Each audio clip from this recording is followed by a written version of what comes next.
We got some more from the auto show that we aren't at, the LA Auto Show. Lincoln brings in all-new MKZ Beast. Alfa Romeo's Giulia Quadrifoglio is finally here. And the Jaguar XE is getting updated. Let me upgrade you. Nice. That's right. Plus, the Nissan Sentra was updated too, Erica. We'll see. Yeah, it looks pretty good. Also, it's Thursday, so we have your FLD question of the day. Hey, what's going on, everybody? I'm Derek D. And this is Fast Lane Daily, coming to you live, or almost live, from New York City. That's right. Not the auto show. I'm not.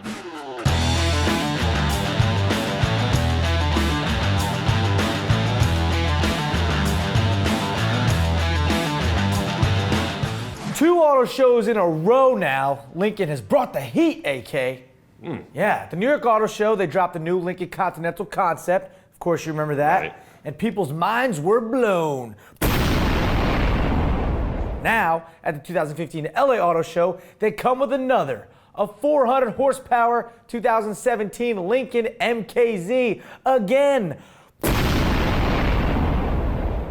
That's right. It's completely redesigned, re-engineered, and looking more luxurious and powerful than ever.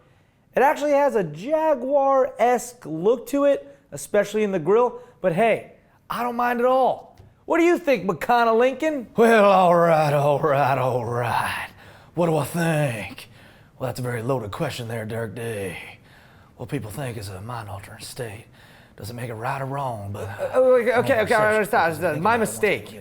I just wanted to know if you liked it or not. Jeez. What is it like, really? We talking Facebook? Instagram, real life. Real life. Real life.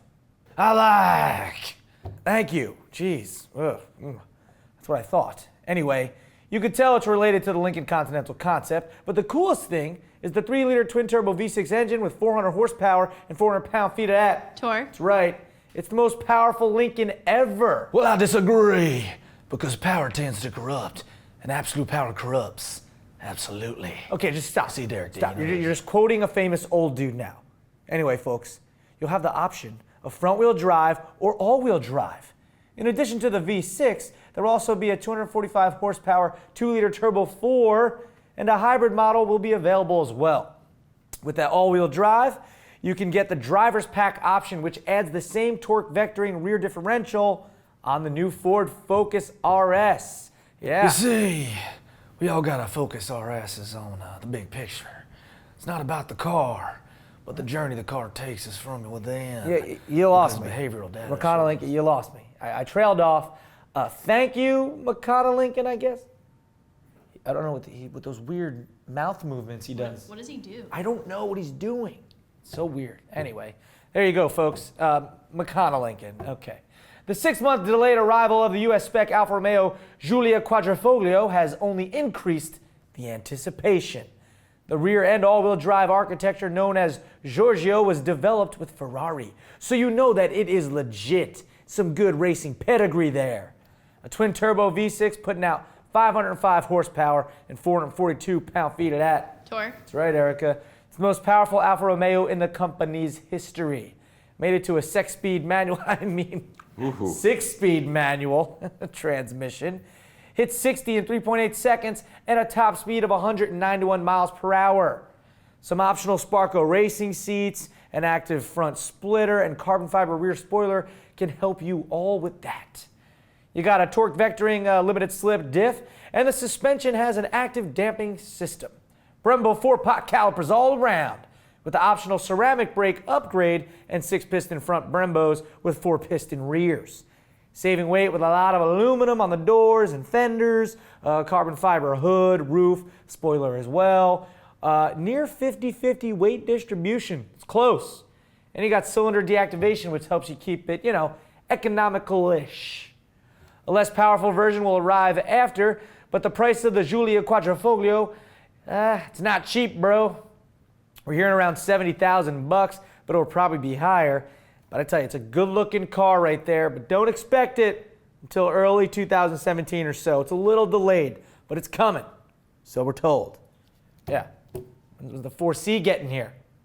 Right. Right? We were told that was coming too. Yes, yeah. So the first Jaguar XE debuted as an all-new 2016 model at the 2014 Geneva Motor Show. Since its limited global release, the XE is regarded as one of the most dynamic compact sports sedans available on the market today. So what are the updates for 2017, you ask? Well, an optional torque on-demand all-wheel drive powertrain and a host of newly available infotainment and driver assist technologies like a driver condition monitor and convenience features such as Apple Watch connectivity. Because you need that. Yeah. You need that Apple Watch connectivity, AK. Yeah. Is this one? It's not working.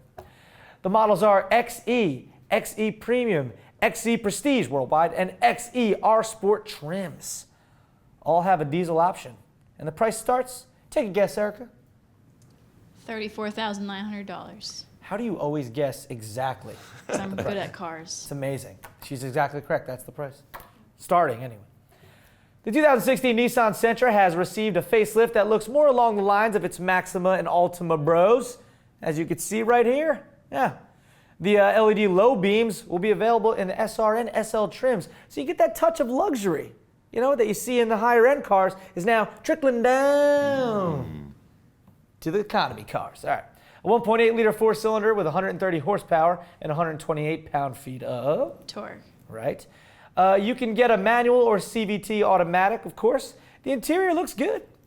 You know, it does. Check it out. And in the SV, SR, and SL trims, there's actually a 5-inch advanced drive assist display between the tach and the speedometer. It's funny how we say speedometer, not speedometer or speedometer. No. I want to say speedometer. Right? Yeah, it's like, hey, check the new speedometer. The S trim will start out at $17,605. That's only $250 more than last year's Sentra with a bunch of upgrades. You know, a lot of optional driver assistance stuff like intelligent cruise control, forward emergency braking, blind spot monitoring, yada yada yada. You get the idea. It's a new Sentra. Erica, your thoughts? I mean, it's better than the previous gen, I guess. I gotta say that. It is, but it's better than Layla. Hell to the no. Oh, bringing that heat. You knew the answer to that question. I did know the answer, but I wanted to ask you just to make sure. Okay. All right, it's time for your FLD question of the day. Isn't that right, AK? I'm ready. What was your question of the day? What styles we copping? Why are we at the LA Auto Show? Oh, there you go. Oh, oops, I didn't ask. All right, let's get right into it. Hey, Fastlane Daily, this is Chris Sprague calling from the greater Chicagoland area. Love the show. Started watching the end of last year and completely hooked. Watch it every day. So keep up the great work. It's a great team. All right. What's up, Chris? From the greater Chicagoland area. Like I always said that. Glad you're a fan. We really do appreciate it. What's your FLD Q of the D? My FLD Q of the D is not going to be a McConaLincoln favorite. What do you mean? I am a favorite. Because 4 scores and 7 Lincoln. Hey, McConaLincoln. Relax. Let Chris finish. I'm sorry, Chris. Keep going, man. So my question is, what if there was one thing Lincoln could do to improve the brand and improve sales, what do you think it could be? Well, isn't that just a great question for this episode? You asked, what is one thing Lincoln can do to improve the brand and its sales? Well, Let me take control. Because I'm bringing the old and the new. I want to incorporate Tinder into the brand, turn right or left. Tinder? You astound me, McConaLincoln. You can't turn left or right and get Anyway, Chris, what are your thoughts on this? Go ahead. Imagine those engines from the GT, the GT350, the Ford Focus RS. Makes sense. And if some of those engines made their way into those Lincoln cars and you Right. start to get sporty performance out of those cars, that would make the brand more exciting. Well, it does make perfect sense. Chris, he actually then went on to say that Lincoln needs something similar to Cadillac's V Series or BMW's M Series, and that Lincoln, it's just a luxury brand. And, well, he's right.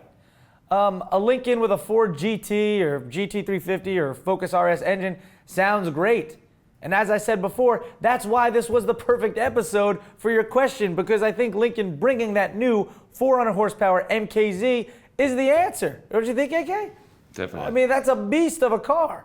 It's exactly, I think, what Lincoln needed, the sports end of things, not just luxury. They're even using elements of the Ford Focus RS in it, just like you said. So there you go, man. I don't think we have anything else. I think that's all we have to say. Not me. Chris here is killing my Lincoln vibe. Oh, I got a Tinder match. Oh, okay, good. McConaLincoln. You never cease to amaze me, man. Anything else, Chris? Keep up the good work. Love the show. Thanks. Looking forward to your response. Well, thanks for loving the show, man. We love you for loving it. All right? You guys weigh in on this. You're probably going to have the same answer. Hashtag FLDQ of the D, and you can send your own into tips@fastlingdaily.com. That's right. If you send in a video, make sure it's landscape mode, about 30 to 40 seconds, and we prefer a YouTube link. Is that right, AK? That's correct, Mr. Sure is. Sure is. Your hair looks good today, AK. Did I tell you that? Thank you, Derek D. got it. Your hair looks good too. Appreciate it. All right, that's going to do it for Fastlane Daily today. I'm Derek D. Thank you for watching, everybody. And, my apologies for McConaLincoln. Sometimes he just goes off on a tangent. It's hard to rein him in. Behavioral data shows us that if you actually tend to think that